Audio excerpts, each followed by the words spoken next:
Maudu'i mai zaman kanshi akan janye lefe, sai ku biyo mu don jin yadda za ta kasance. Ni ra'ayina game da lehe wannan abu ne wanda ya daɗe yana tsaya min a rai. A ce wai in za ka yi aure sai ka yi lehe, a ce ka kawo kaza, saboda lehen nan shi yasa matasa da yawa har yanzu ba su yi aure ba. Amma da ba lehen nan da har yanzu a duniyar nan gaba ɗaya ba za a samu zawarawa aure 'yan mata, saboda dukkan mutane da yanzu kowa ya aure. Amma saboda lehen nan shi yasa har yanzu zaka ga zawarawa nan, ga 'yan mata nan suna ta yawo akan titi. Saboda da game da lehe ne ba zan iya yin aure ba ni har abada, kwata-kwata ban da ra'ayin yin aure. Yanzu dai amma in aka cire lehe a yau ko gobe, a jibin nan ma zan yi aure. Yanzu kai dai in ba a cire lefe ba za ka yi aure ba? Ba zan yi aure ba.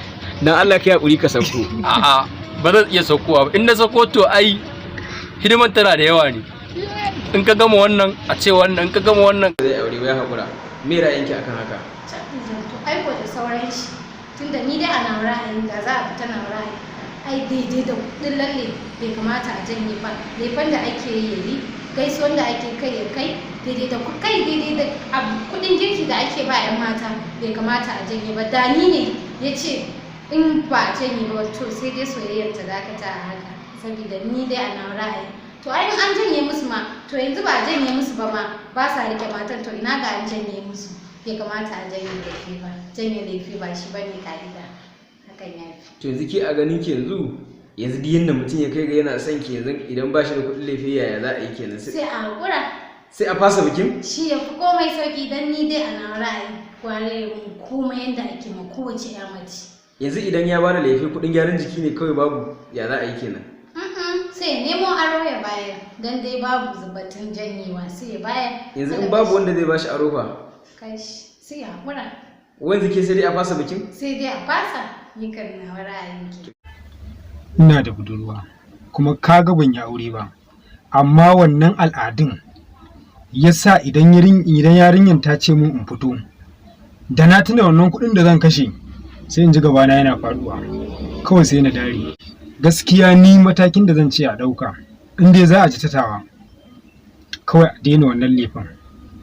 Wannan maganar kuɗin sa rana a daina, kawai daga ka kawo sadaki kawai a ɗaura muku aure, dangi su taya ku da addu'a, kawai ka ɗauki matanka ka tafi. Idan kuma ya zama dole cewa sai an yi shi wannan akwatin, saboda yanzu rayuwa ne da ake yi na ƙarya, to idan ya zama cewa sai an yi akwatin to a yi ƙwara ɗaya. Kiya dokan da zan ce abin da zai magance abin, ka san gwamnati suke da ruwa da tsaki da kuma hukumomi haka. To ni abin da zan ce dokan da ya kamata a ɗauka a matsayina na wanda zan ba da shawara, kamata ya a kafa doka mai ƙarfi, saboda wannan ba abu ne na wasa ba harkan aure. Ya zamanto cewa duk wanda ya wannan akwatin a kafa doka mai tsauri, wanda mutum ya kamata ma a ce a mushi bulala, a zane shi.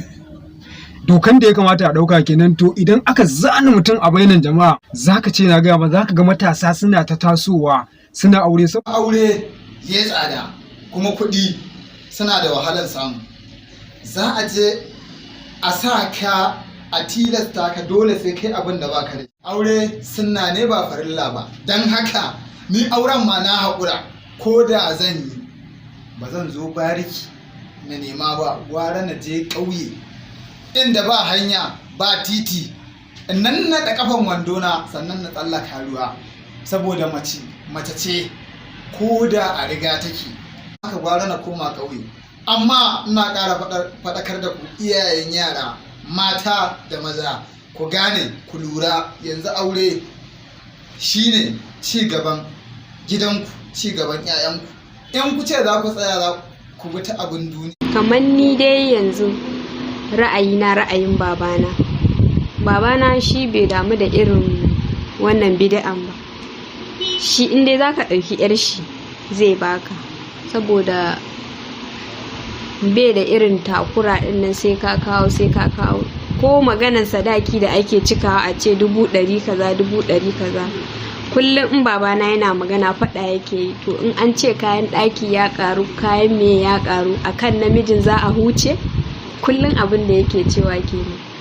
Mu dai kawai yanzu abin da za mu ce idan mace ta samu mijin da yake son ta tsakanin shi da Allah, ta yarda ta aure shi, ba kar ta damu da wani kuɗin dilka, kuɗin gyaran jiki da me kawai fatan ta Allah ya ba ta zaman lafiya. Na a nan matasa suna da gaskiya, ƙorafi gaskiya ne. Inda za a janye wannan lefe, a janye al'ada ta banza da wofi, wallahi ne kaina idan ana yin 1000 ne sai na yi miliyan. Sabili da mi an ɗauko ƙarya an kwantsama a ka. Idan da za a dawo ma gaskiya lokacin da muke aure ba da sadakin akuya ko kaza. Na 1 2 3 da gaba azumi mace ta fita, ta barka da cizon yatsa.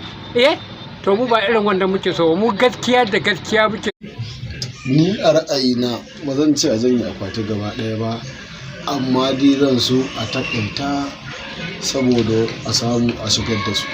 Saboda in aka ce an janye gaba ɗaya akwai wanda ya aure kuma ba zai matan kayan bai ba. Baka don ni ma nan ina mutuwar son aure, amma saboda auren nan garin ya fi ƙarfi na hankuri. Yadda ake aure ƙauye, auren Fulani, akwai inda in kaje inda kana akwai inda ma in kaje fi da yarinya su ɗaya an ka tambayi da ta ce ta amince da kai ma ka amince da ita, ba sai ka ƙara zuwa ba. A ce misali kila sai bayan auren a ta bijiro mishi da irin waɗannan abubuwan, ta wannan fuskan za mu ce abu ne mai kyau irin wannan. A ce ka kawo kuɗin gaisuwa, kuɗin kaza, har zuwa dai ranar ɗaura aure wa'annan kawo ɗin ba za su kare ba. Ta wannan fuskan za mu ce abu ne mai kyau. Ta fuska ta biyu kuma za mu ce abin babu kyau gaskiya. Me yasa ya zama babu kyau?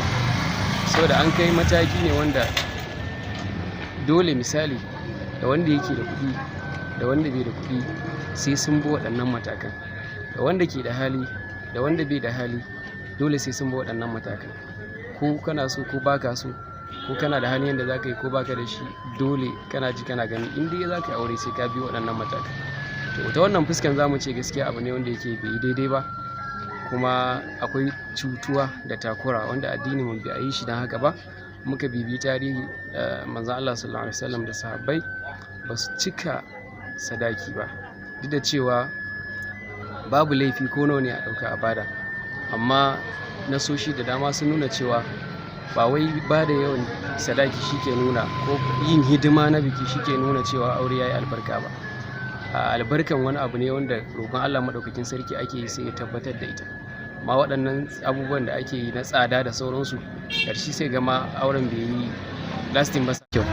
Gaskiya muna nasiha da jan hankali ga iyaye cewa ba wai abu ne da yake dole ba, kyautatawa ce musamman kafin auren. Bayan an yi auren za a yi kiran shi wajibi, amma kafin aure bai kamata a matsa mutum ba.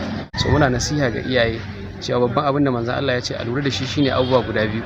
Abu na farko shine a lura da addini. Idan mutum ya zama yana da riko da addini, yana sallah da sauran ayyuka na ibada, to wannan abun karɓa ne. Sannan abu na biyu yana da kyawawan ɗabi'u, ma'ana ba zai cutar da ita ba, domin kamar yadda muka sani mu'amala tana da alaƙa ne da ɗabi'u. To 'yan uwa, da fatan kun ilmantu kun fa'idantu da wannan faɗakarwa da muka yi, kun kuma nishaɗantu.